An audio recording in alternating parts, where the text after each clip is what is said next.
What's up, everybody? It's the OG Bronc Nuts. Want to have a little chat about Chad Kelly and the situation with him. Um, that's happened with the Broncos. I know a lot of you know that Chad Kelly got released, so I wanted to have a little talk tonight about my two thoughts on it.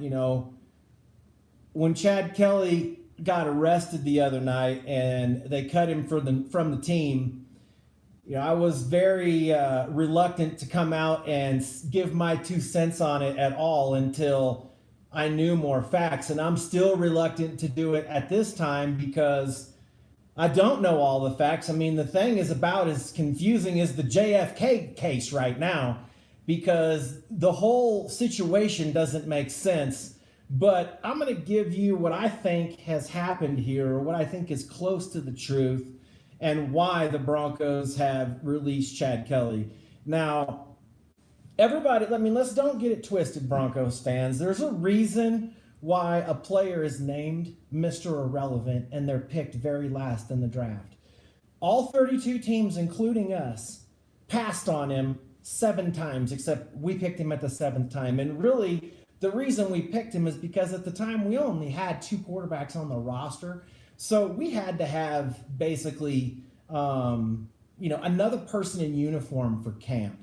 And Chad Kelly was a relatively big name. It's no secret he had a little bit of talent, won some big games at Ole Miss. And, so Elway talks to Jim Kelly. I mean, you're talking about 2 Hall of Famers here getting, one another's opinion. And we take a flyer on this kid, which really there's very low probability. How many Mr. Irrelevants do you know are still on NFL teams? Like, this guy was 1 play away from having the reins of the Denver Broncos. So it's a very small probability, and that's what you use a last pick of the draft for. You use that last pick, and those are guys that typically aren't going to make your team, especially at skilled positions. You use that last pick to take flyers on, little sketchy dudes, and that's exactly what Chad Kelly was. Getting kicked out of high school, and then he was a 4-star recruit, I believe, and then he goes to Clemson, and I think he gets in a fight or an argument with an assistant coach on the sidelines on a questionable call on 4th down. They sit him on the bench. He kind of rises up against the coaches and says that he's going to think about quitting football forever if you don't make me the starter right now. I mean, you can tell right there that's not a good attitude. And then basically Dabo Swinney at Clemson said, okay, well, peace out, man, because Deshaun Watson's sitting right here and he's going to play quarterback if you leave anyway. And, then he goes to a JUCO, and in the meantime, I think he got kicked out of a restaurant. Maybe it was in Buffalo. And I mean, look, how many restaurants have y'all been kicked out of? I don't think I've ever been kicked out of I know I haven't been kicked out of a restaurant in my life. And you got to mess up pretty bad to get kicked out of a restaurant. So he gets kicked out of the restaurant, comes back to the restaurant, fights some security guards or gets in an argument or tussle and says that I'm going to go to my car, get my AK-47 and come back and spray this whole place up. So this is something that Chad Kelly actually did. Now, granted, when all of this was happening, you're talking about a young kid, right? A privileged kid who's been told how great he is. Oh, your Uncle Jim's a Hall of Famer. Everybody wants to be his friend. Every girl wants to date him. He's a 4-star, recruit, quarterback at the high school. So there's, not a lot of adversities that Chad Kelly had to face, especially as just being mature about things. He could probably get away with, taking your daughter out, driving across your front yard on the way home to drop her off, and most people probably would have never said anything to Chad Kelly when he was in high school. So now to make that transition into being a young man in college and early in his first years, freshman, sophomore years, I mean, look, everybody's been that age, and there's some maturity growth that needs to happen from there. But there was, reports that Chad was drinking and doing things like that back in those college days. But what college kid, big man on campus is not doing that? They're all doing that. So he goes to Ole Miss, And I think while he was at Ole Miss, there was a altercation between him and his brother and some opposing players on a team where there was some unsportsmanlike, maybe a fight that happened, and he ran on the field, which is something that he definitely shouldn't have done. But he did, and I can, on one hand, understand that. I mean, if I see my little sister getting jumped by a bunch of girls, I'm going to go out there and do what I can to at least, break it up and help her get away from that situation, because I don't know how it's hard to resist that. But he shouldn't have done it. It was, they're all wearing uniforms and pads and helmets, and he shouldn't have went and gotten that game, but, he did. And Marshawn Lynch made the same mistake, as a seasoned NFL veteran last year, running across over there and breaking up that fight for his cousin or whatever. But my point is Chad Kelly didn't really have many problems that we knew about publicly from the days he was at Ole Miss until a couple of days ago. I mean, we've all heard Vance say, let's take aside some of the things that we've seen him do on the field. And just because a guy was doing it in some preseason games, it doesn't mean a whole lot. Paxton Lynch looked decent his first preseason game he played in. John Elway looked good in preseason and didn't look good in the regular season. I mean, you know what I'm saying? Like, it's hard to say just because a guy's going up against these vanilla defenses that he's going to be what we saw in this preseason game. It means nothing. Does he look like a good little player with a good arm, a guy that can make things happen on the field? Yes. But my point is that the Denver Broncos organization has been able to tolerate guys like Aqib Talib, a guy that shot himself in the leg, didn't get cut from the team, went and snatched somebody's chain off of their neck in a game that's on national TV with kids and moms and dads and families sitting in the stands, which is the brand the NFL doesn't, that NFL does not want to project that type of stuff. We accepted that. We accepted that same player in the locker room saying, when he was interviewed, instead of just dropping that chain snatching situation, saying, well, I told his agent, when I see him this summer in the offseason, I'm going to beat his ass. And nothing happens to him there. So my point is that the Denver Broncos are willing to tolerate a few things in their organization, obviously, if they're going to keep some of the questionable talent that we've had. And every NFL team has this, all of them. Because, look, a lot of these guys are from the same neighborhoods, cut from the same cloth, man. And every team has to deal with this, and every team has to make this decision. I don't understand what happened at that party, but I think it has to be bad. I'm not sure that Chad Kelly didn't get drugged, and I'm also not sure that Chad Kelly didn't willingly take the drugs himself. But what I am pretty sure of is that, if you're at a Broncos party where Von Miller has his own security and the Broncos organization has their security there, how in the world could this possibly happen? Now, supposedly there was a fight or an altercation at the party. They kicked him out of the party, and then when he was jawing with security guards outside, which probably wasn't in his right mind when he was doing this, which is a lot why he got kicked out of the party, they say he took off running into a neighborhood that was nearby, and that's when he walked into somebody's house and was just mumbling on the couch while this lady's there with her baby, and then husband comes out and starts beating him with the vacuum cleaner tube. So, I know there's been reports he got beat with a vacuum cleaner. This guy took off an aluminum tube and was hitting it with him. And they said that he was no threat. He wasn't doing anything threatening. They just got him to leave. So think about what a person has to take, or what they have to do, or what has to happen for them to get into that state where they're literally going to walk into somebody's house. It's not like he broke in. He walked in, the front door was open, and he walked in this house and sat down on the couch. And the next day, without coming out in the Broncos organization saying, well, we're going to, look, it's under investigation. We're not going to do anything right now. As of now, Chad's suspended. We're going to take away a couple of his game checks. We got to find out more about this. Chad was cut, boom, the next day. Now, Vance said that he had multiple hours conversation with Chad Kelly to find out what was going on. And my guess is that Chad had to have done something so bad at that party that even the Broncos players didn't want to cover for him. Because, I mean, think about it. If I was Von Miller and I seen, okay, Chad looks pretty nice in the preseason. And according to Vance, he's the first one to practice, the last one to leave. He's studying hard. I mean, he's doing all the right things that you want. And it doesn't look like he's got a drug habit, because how could he be doing all of the things that he's supposed to be doing to the level that the coaches say he was doing him at and be a drug addict? Doesn't make sense to me.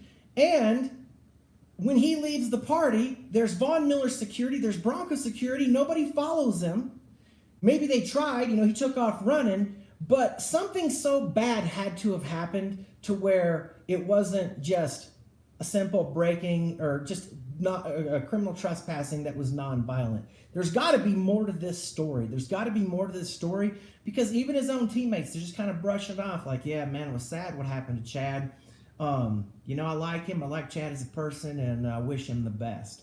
That, to me, doesn't sound like what really happened. It sounds like to me that Vaughn and some of the other teammates may have told the coaching staff in Elway what happened at this party for real, and know as a fan that there's no way we're ever going to get the real story, especially at this point, that the Broncos felt that, man, we've got to cut him right now. So who knows what it was, man? Maybe Chad got caught in a bathroom or a bedroom with somebody's wife. Or maybe Chad was, broke out some guns at this part. I mean, I'm just speculating. I'm not saying he did any of those things, but who knows what a human being is capable of, especially one that was either drugged or maybe had taken drugs himself, because they said there was no alcohol in his system. Cocaine's not going to make him act like that. Definitely marijuana is not going to make him act like that. I think K2, that fake marijuana, would, but why would you smoke that if you're in Colorado with access to marijuana that's legit everywhere? So that doesn't make sense. And I haven't done any drugs in my life, so I don't know how these things actually could make you feel. But if there was no alcohol in his system and he's doing all these things in practice, I mean, maybe Chad did have a closet drug habit that people didn't know about. I mean, it's possible.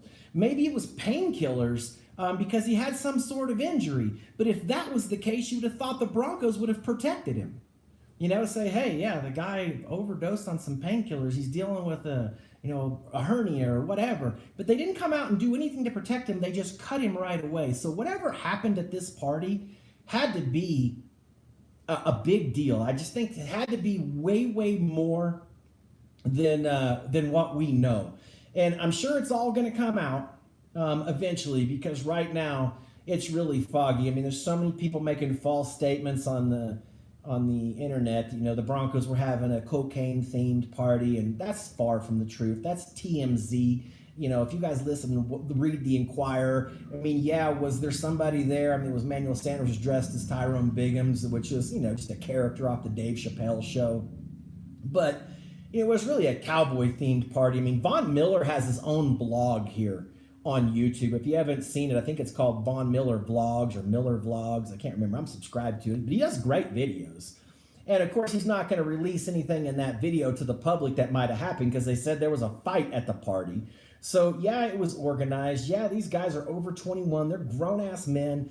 I mean, they're in a long week. It's Halloween. Von Miller's known for having parties and dinners. It's not a big deal if they were to having a party. Teams, every player on every team, they have parties, and they have been since the beginning of time. They're young guys with a lot of cash, with a lot of fun. And they've been working hard since training camp, and they got a little break here to party for one night. Of course they're going to party. I mean, they are. So I don't have a problem with the party at all. I don't even have a problem that people were wearing costumes and somebody was dressed as Tyrone Biggums.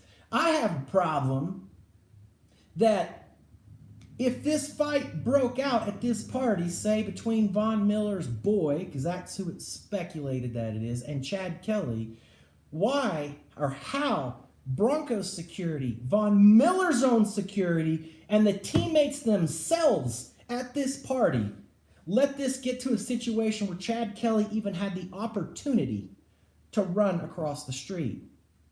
I mean, because if I was Miller, I'd have tackled him, taken him and taped him to the bedpost if I had to, and said, look, you'll thank me in the morning, but you play for the Denver Broncos and you can't just take off running after coming from my party. This makes us all look bad. So something had to happen seriously at that party because he got kicked out of a private Denver Broncos party. Got kicked out. And if you're Von Miller, you're saying, look, this guy, I mean, Case Keenum only has a 2-year contract here. This guy might be the future of our franchise. You're not taking a little bit more care looking out for this guy? That's why I'm saying there's got to be more to this than what's happened here. What's happened is bad. Definitely criminal trespassing is a bad thing. Getting out of control like that at a party, I mean, I've never done it, but I know lots of people who have. And maybe not to the level of going to somebody's house and just opening the door and walking in, but I know that a human brain has to be so far gone from normal to get to that point to where you're walking into a house. And that, you saw the pictures, you saw the news clips.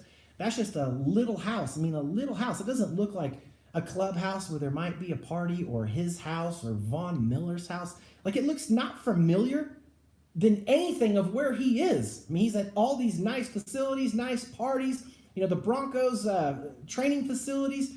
That house is not a place where he would normally hang out. So why would a human brain walk into that house? Because you weren't thinking right. So if there was no alcohol in his system, then it either had to be he got drugged or he took some drugs himself.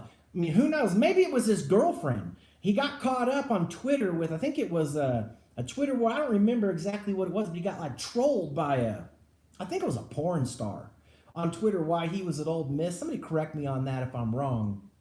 But maybe, it was something to do with his girlfriend, because it says he took an Uber to the party with his girlfriend, but now he's gotten thrown out of this party and took off running, and nobody said what happened to the girlfriend. Maybe the girlfriend was part of the problem. Maybe one of somebody's on the team was hitting on his girl and he got in this fight. Who knows what the real story of what's happened at this party. But what I want to get across is that it had to have been something big, because out of all the players that have really come through here in Denver that, have maybe been looked at as a quarterback. And I mean, look, we've never gotten serious about anything, right? I mean, Trevor Siemian's not serious. Even Paxton Lynch isn't serious. If you don't get a quarterback that's one of those top 2 or 3 guys in the elite quarterbacks in the first 10, 15 picks, you're not serious about getting a quarterback. And we thought we maybe stole something with Paxton, but I don't know, man. The dude just turned out to be a chump, and a lot of guys get to that. But when you select a player, Mr. Irrelevant, you don't plan on that guy ever playing one down under center in the regular season. All they are is backup to a backup and reps and just in case type quarterbacks. Now, does that mean that a guy like Tom Brady or even a Chad Kelly can't emerge from those lower rounds? Absolutely not. I mean, stories are come back all the time, and I think Chad was a hell of a talent, and he sure looked promising. He really did. He looked pretty nice. But just because he's looked nice in the preseason doesn't mean that he can be the face of this franchise. And that's the thing that I think all Bronco fans need to remember, is that, even if Case's contract expired next year and we put in Chad Kelly, that doesn't mean the Denver Broncos are going to be good, because we've seen him play in a few games. I think he's a talented kid. I think he's a playmaker. And I think somebody in the NFL, depending on what really happened at this party, is going to give him a shot. Somebody's going to give him a shot, because I think he's shown flashes of really nice talent, and that type of talent gets shot. I mean, look, if Bill Belichick will take Josh Gordon and all of his crack pipe endeavors, somebody's going to give Chad Kelly a shot. I mean, Josh Gordon, I got to deal with all the known repetitive drug abuse he's been through and still getting a shot, and I can't. Chad Kelly just walking in somebody's house and chilling on the couch. I don't know. It just doesn't make any sense. It doesn't make any sense. So more's going to come out about this, but I've thought about it a bunch of different ways. I mean, did it come down to, look, I'm John Elway, right? And I'm like, man, I already got the fans, the news media, lots of people on my case because I, have not been successful here with the decisions that I've helped make and ultimately presided over to get a quarterback in Denver. And now I take this kid with the last pick of the draft that I was going to throw away anyway. I mean, he's Mr. Irrelevant for a reason. I did his uncle a favor because he's a friend of mine. And now this kid's going to come in here and put egg on my face after. I mean, he just plays the wrong position. If this was an inside linebacker, I might have been able to take away a couple of game checks, suspend him, throw him on the practice squad. Nobody knows his name. But when your name is Chad Kelly and you're one play away from getting in Denver as Mr. Irrelevant, there's no way to sweep that away. So, was it a situation where Elway said, look, I'm just not going to tolerate this and let's just hang him out to dry. I'm not going to let him hang me out to dry. Right? I'm the Duke of Denver, number 7. I've been here forever. So, what's up, Stacey King or King? I can't. It's hard for me to read. It's sitting a little far away. I appreciate all you guys in the stream. There's got to be more to this story. I know you guys you're all saddened by it because when I heard about the news that he had gotten arrested, it didn't go through my mind, not even a little bit, that he was going to get cut. Because I was like, yeah, he's in some trouble. He's in some trouble. But he's not going to get cut yet, not until there's, an investigation and a court hearing, because that's how they handle a lot of things with a lot of players. We're going to wait, hey, it's being investigated by the courts. We're going to just let the process work itself through. We're not going to make a rash decision right now. We're going to gather more information, and we'll make a decision down the road when it's appropriate. The Broncos didn't do that. They were judge, jury, and executioner the next morning. And that tells you something had to have happened at that party that either Broncos security, Von Miller security, or the players themselves and the videotapes all corroborated what really happened. And we're not hearing everything that happened. We're only hearing he walked into somebody's house, sat down on the couch, got beat with a vacuum cleaner pipe, and then got arrested for trespassing. I just think that there's a lot more to it. So it would have been nice to see what he would have been able to do because he's the best looking prospect we've really had here in a long time. I mean, young prospect, he's the best young prospect we've had since probably John Elway. I mean, where you just like, wow, that looked pretty special right there. Wow, that was nice. But we didn't see him enough, and he made some mistakes too. He's a gunslinger, so I don't want everybody to get, think that this was for sure the Broncos' future. It was just one piece of the puzzle, and it's exactly the type of pick you use at number whatever is 253 or something like that, the last pick of the draft, Mr. Irrelevant. I mean, that's what you use that pick for. You take it on a flyer. And then you can sign some free agents, like when we signed the free agent A.J. Johnson on a real flyer. Because, I mean, let's be honest, A.J. Johnson got, accused of rape. He's been acquitted. I mean, it took him 3 years out of the game, but we signed that guy to the largest free agent contract that has ever happened in Denver Bronco history. And there's a reason why we did that, because he's a freak show athlete. And this guy was a boss at Tennessee and probably would have been a first or second, maybe third round draft pick, definitely like probably a first day draft pick. And, you got to take some chances on some players like that. I mean, the Chiefs took a chance with Tyreek Hill. They did. And it's worked out well for them. And, the Patriots took a chance on Randy Moss. I mean, the Vikings took a chance on Randy Moss. And you've got to take some chances on some players and give some guys. I believe people deserve second chances. But I think when you look back at over all of the things about Chad Kelly's history and all of the troubles that he has, it comes in little spurts, like he has little relapses. And when you take all of that into totality, of all of the incidents that happened, I mean, you would have thought Chad Kelly got here, started finally getting NFL chicks, was getting everything that he wanted, and was literally, I mean, he's next in line to get the throne here. He's got the perfect situation. He's got a Hall of Fame GM who's friends with his uncle, who wants to see him succeed here. He's got a franchise and an ownership that's always been committed to winning, so he's going to do what it takes to put the pieces together to give him some success. He's got the longest home sellout crowd in the history of pro sports, and with a waiting list 80,000 people deep. And you can't ask for a better situation. I mean, you really can't. So to get here and do something so bad to screw that situation up, I mean, you just really don't even deserve another chance. I mean, he's just the next Johnny Manziel. The difference between him and Johnny Manziel is Johnny Manziel was a first-round draft pick. That cost the team big time. That cost the Cleveland Browns. I mean, it hurts when you miss out on something like that. When you lose a guy that you picked at Mr. Irrelevant, you didn't really lose that much as far as picks. What we lost was talent out of our talent pool, that's for sure. That's for sure. We lost a talented young man, and it's disappointing that Chad Kelly had to go through something like this, because it sure would have been fun to see what a nephew of Jim Kelly, an offspring, might have been able to do in the NFL. But it's not going to work out that way for him here. Somebody's going to give Chad Kelly a chance. Hopefully it's somebody in the NFC, like maybe the Giants, or I don't know.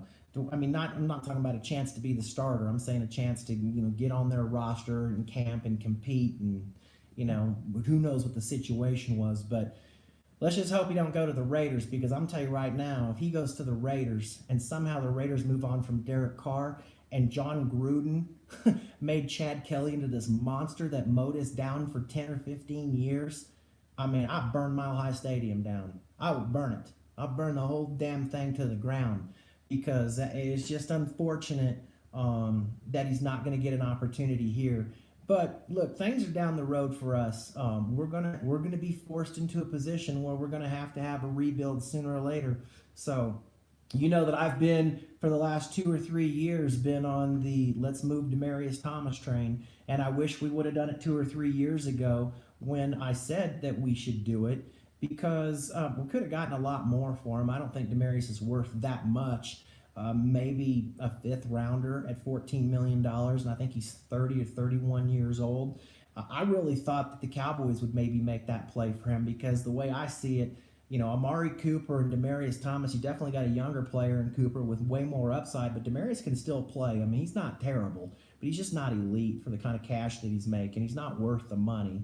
But I think, for the same money, those guys are both making about $14 million, that the Cowboys would have done something like a 5th rounder to Denver and still helped out their receiving situation with, a game-proven player who doesn't need to get in shape. He's ready to go right now. He's catching balls right now, making differences right now. He's caught a game winner this year.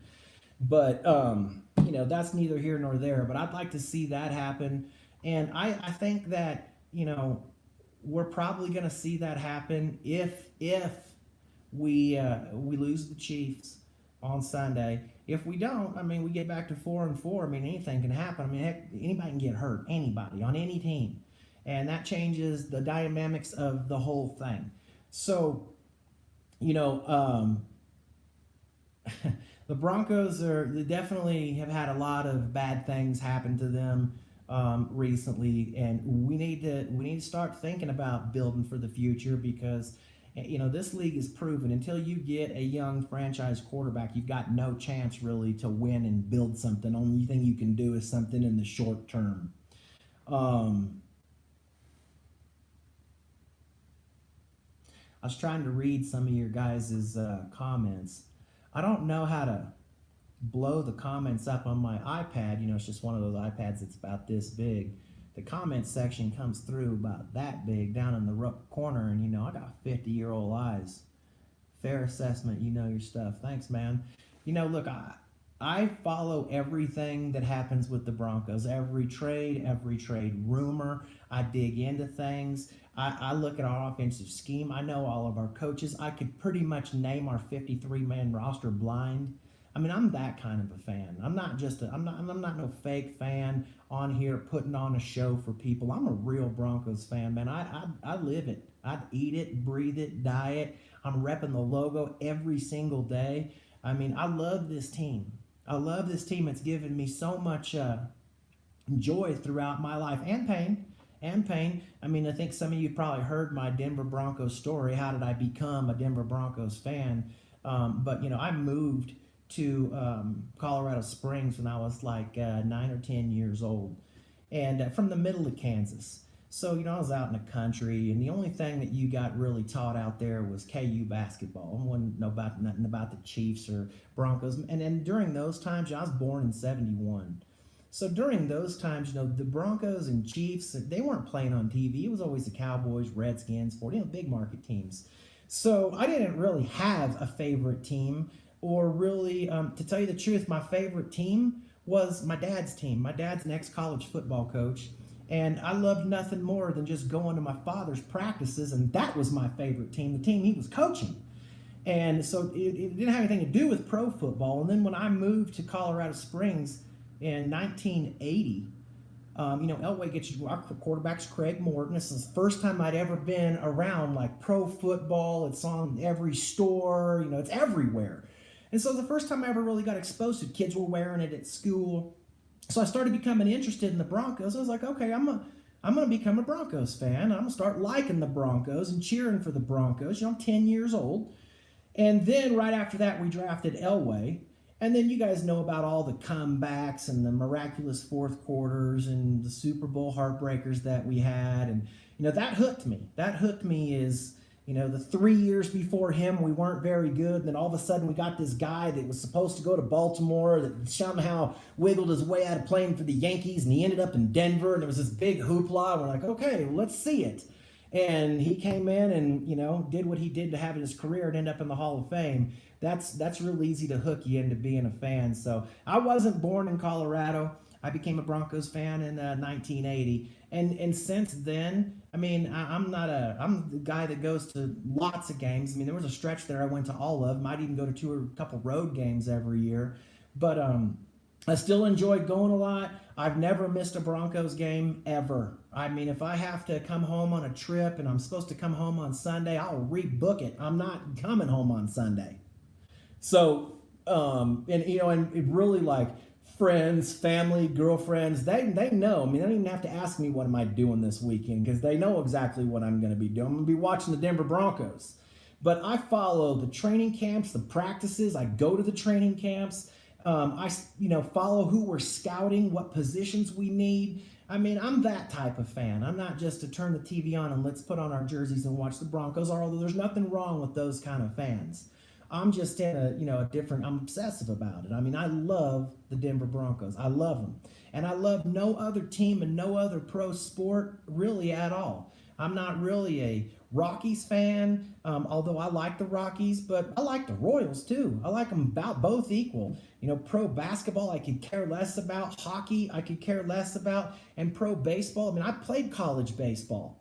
I played, college baseball in the College World Series. I hate baseball. I mean, I can't even watch a baseball game. Now, I can watch the playoffs, I'm watching the World Series and, that sort of stuff, but I can't watch a regular baseball game. I can watch some matchups, things like that. There's nothing to me like pro football. Nothing compares. College basketball is awesome. College football is awesome. I even like Little League baseball, high school baseball, college baseball, but pro baseball doesn't do anything for me. And so for a very long time, all I've done is latched onto the Broncos, and I've just loved it. I mean, I've loved it. I've never cheered for another NFL team. I can't even imagine not cheering for another NFL team. So so when things like this happen with Chad Kelly, it's disappointing, man. It really is, because the kid looked like he had a little bit of talent. But don't think that this is a mistake. Don't think that, Elway should have never drafted this kid. We should have drafted him for sure. And if we had to go back and do it all over again, I'd draft him again, because he has that kind of a talent. But there's no way that I would draft him without the last pick in the draft. I mean, it just so happened we had the last pick in the draft. We had two quarterbacks on the roster, so it's either go sign a free agent quarterback who probably isn't going to make your team, or go sign Chad Kelly, who might be this incredible phenom who has been in some trouble and maybe he's matured and straightened himself out. And it looks like That's probably not the case. He probably hasn't straightened himself out, and he probably does need some help. Let's hope this isn't, from some concussions or some sort of medication. Let's hope it's nothing like that. But if it was, according to Vance Johnson, him and Elway sat down. They had hours and hours and hours long talks about what they were going to do and what happened in this situation.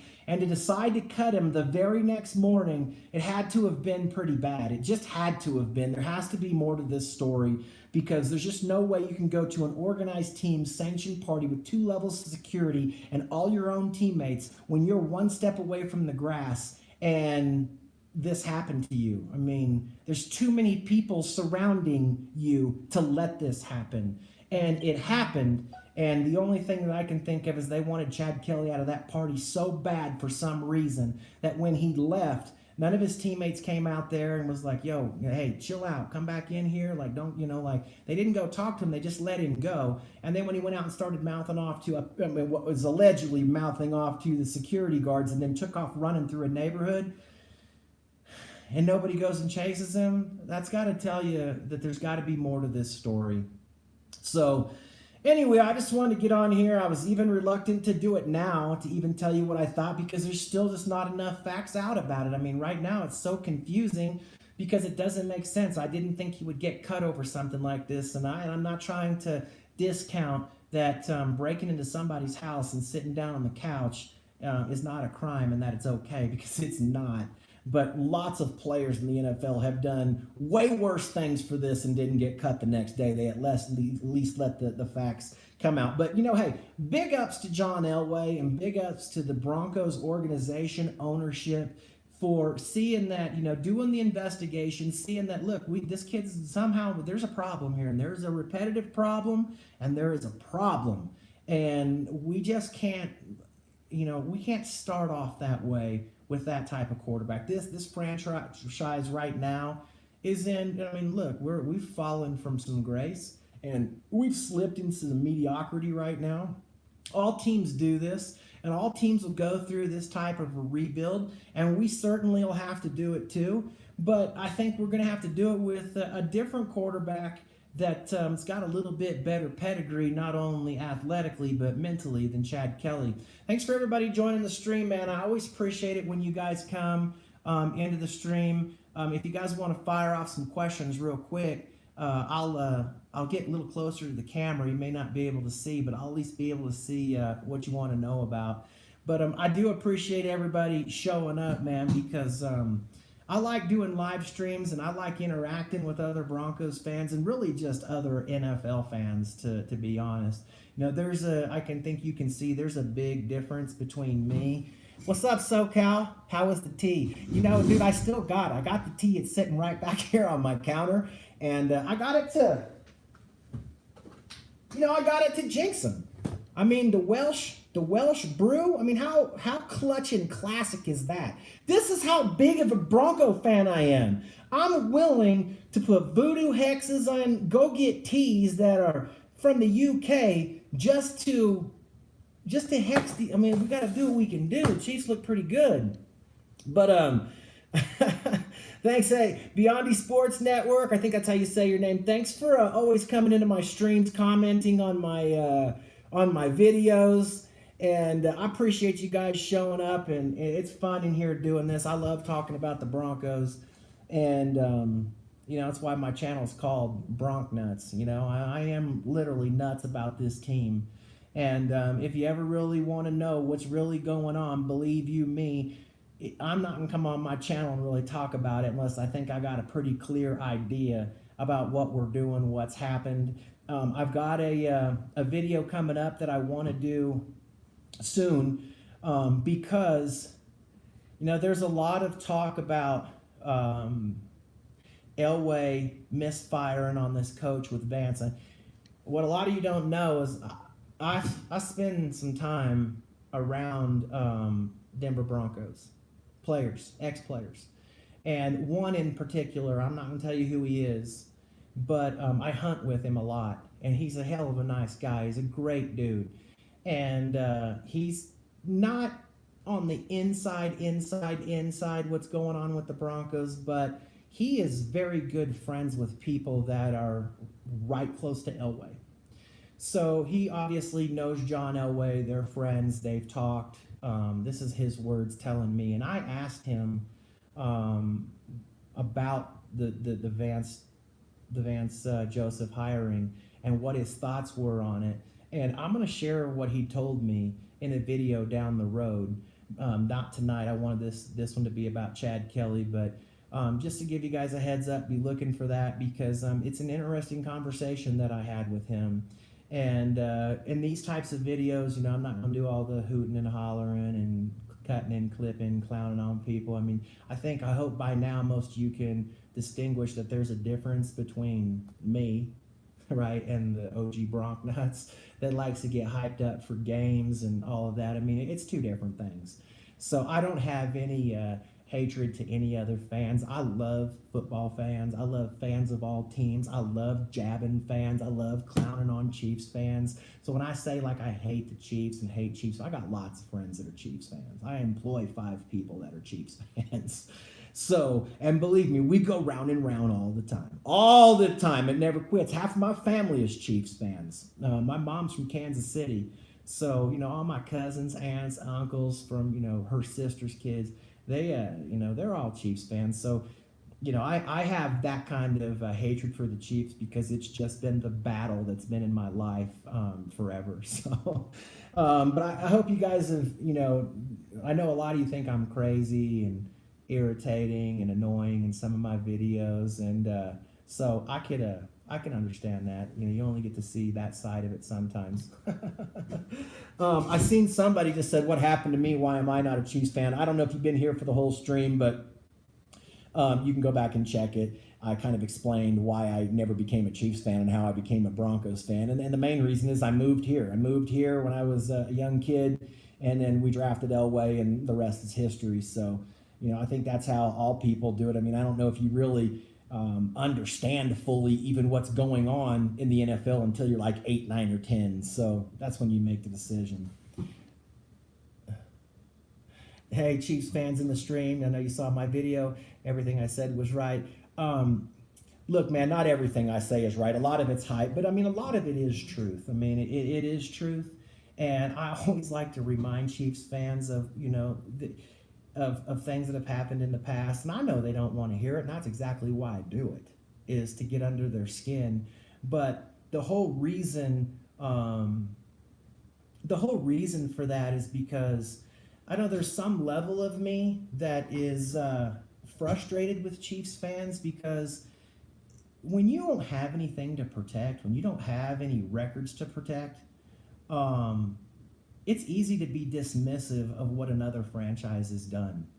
And that's the part that I hate is don't dismiss what a great, proud, historic franchise the Denver Broncos have. And don't get it twisted that just because, you got Patrick Mahomes, who's a hell of a talent, that, you guys are on our level, because you're not. You are 50 years away from our level. You're that far. Now, maybe Mahomes can get you a Super Bowl someday. Maybe he can't. But right now, if I was going to have any quarterback in the NFL to build a team around, it'd be Patrick Mahomes from what I've seen so far.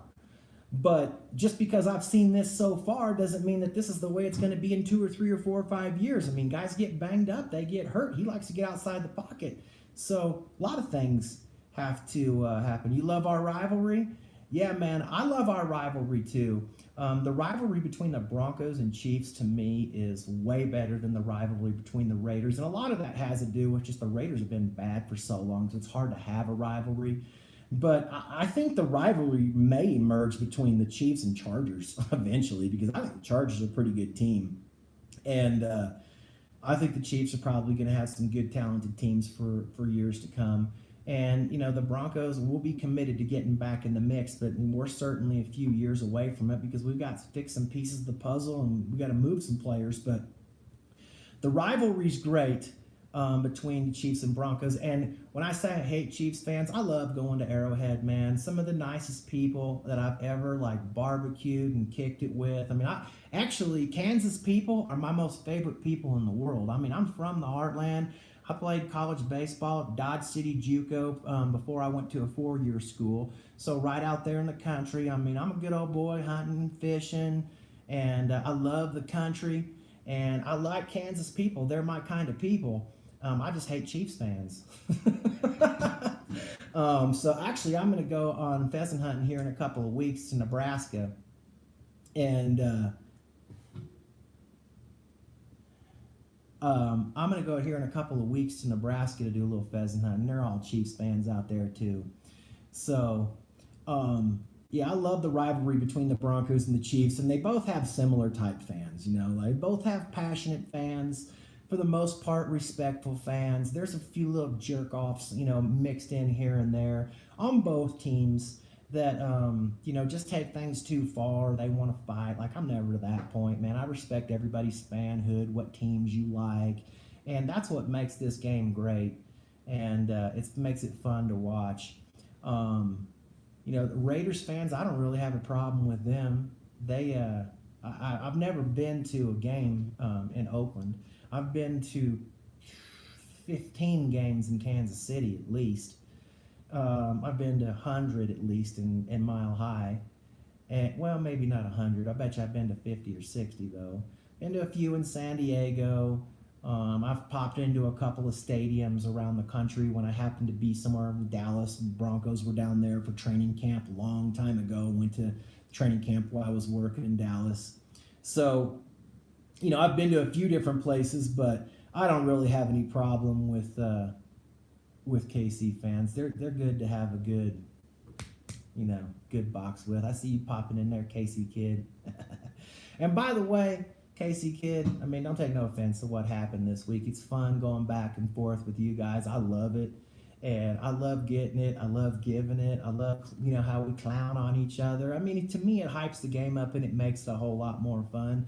And I'm just as passionate about winning and losing in the team as you guys are. I know you're all good fans, but, you know, hey, during the hate weeks, I'm going to let it all fly. And I'm going to let you little red and yellow burger pucking bitches know what's up. You know, there's the 3-time Super Bowl champs, and then there's you. And until that changes, that's just the way it's always going to be. You've been a Chiefs fan since you were 70, now you're 40, no Super Bowl. Yeah, man, I feel you. I know it's pretty hard for Chiefs, especially because I know you guys get that I think you guys get that thrown in your face forever. And, you know, it's hard to get off that schneid. I mean, it really is. And when I tell you guys that, you know, what I did get disappointed the most in Chiefs fans is just the dismissiveness of, you know, who cares about your Super Bowls? Who cares about your 8 Lamar Hunt trophies? Well, we care. And the Giants care about theirs. And the Redskins care about theirs. And the Raiders care about theirs, because we all understand what has to happen and how it's all got to come together to hoist that sucker up. Because not only do you got to have a Patrick Mahomes and a Tyreek Hill and a Kareem Hunt and a great tight end. I mean, we had all those things when we had Elway. I mean, we had Sharp, you know, we had Terrell Davis, we had Elway. You know, we had those pieces. Not only do you have to have all of that, you got to get lucky. You also have to stay injury free. There's so many things. I mean, you got to keep guys. You hope your guys don't go and break into somebody's house and sit on the couch. Because there's just as good a probability as that happening to a Chiefs player or a Buccaneers player or a Cowboys player as it happens to a Denver player. They're all from the same neighborhoods and cloth. They're all cut from the same cloth. And not all of them, but I'm saying there's a good percentage of those NFL players that, you know, they're in that category, and it's just, you know, a matter of time until one of them rears their ugly head wearing your logo. Yeah, one of your most incredible, when Elway beat the Chiefs in overtime. Yeah, man, I can actually tell you a story here right quick. When I was in college, this is when the Chiefs had us down like, man, 3 touchdowns or something. And I don't think it was 3 touchdowns. I think it was like 20 points. Had us down 20 points with like 4.5 minutes to go in the game. I was so mad, throwing remote controls, just pissed. I was young. I was in my 20s when this happened. I got so mad that I left my house because I could not watch this game anymore. It was so bad. The Chiefs were just beating the tar out of us. And I went duck hunting. And when I came, it was snowing out. And when I came home, the Broncos had won the game. And I was like, what? No way. And they did. Elway pulled out one of his rabbits in the hat, and somehow it happened. But we had a lot of games like that. I mean, on both sides. The Chiefs had us beaten in Arrowhead a couple years ago, and Jamal Charles fumbles twice in the last 35 seconds of the game for us to win. We had the Chiefs beat bad a couple years ago, all day beating them up and down the field, and Santos clanked one off the post after a big play. We got the call where they don't see the clock expire, and then we get a big play the next play on that 3rd and 27 when you're here. I mean, those types of games have gone both ways for both teams for many years, and that's why this week is so fun to me. Is that this type of game that's going to happen on Saturday? I mean, the Chiefs are favored by 10. That's a lot of points in the NFL. I mean, that pretty much tells you that everybody expects the Chiefs to beat the Broncos. But, you can throw all that out the window. I mean, I think the Broncos are going to have an incredible effort to beat the Chiefs, an incredible effort. But it's doable. I mean, it is doable because the Chiefs are beatable. Anytime you got a defense like theirs, they're beatable. So it's just going to come down to Elway's the GOAT, not Montana. I'll tell you what. I will say about Elway and Montana. I mean, people used to always ask me all the time who was better, and I'm like, look, man. Our first Super Bowl losses, those were a pre-salary cap, and we weren't a big market team. So you take Joe Montana and put him on our teams with Sammy Winder and the Three Amigos as his weapons, and you take Elway and go put him with Jerry Rice and Rathman and all those guys. I mean, Elway would have probably dominated the league way bigger than Montana does. I'm not trying to take anything away from Joe Montana. He was a great player, great reader of defenses. I mean, smart quarterback. But Elway did more with less here. He carried the whole franchise on his shoulders by himself. And that's what makes him the difference between, Montana and him, in my opinion. So, anyway, guys, let's get a little late, about 10:30. And I'm going to check up off here, but I appreciate you guys all joining the stream and joining this conversation. And until next time, it's the OG Bronc Nuts, 719, you know where, West. Peace out. Good luck, Broncos.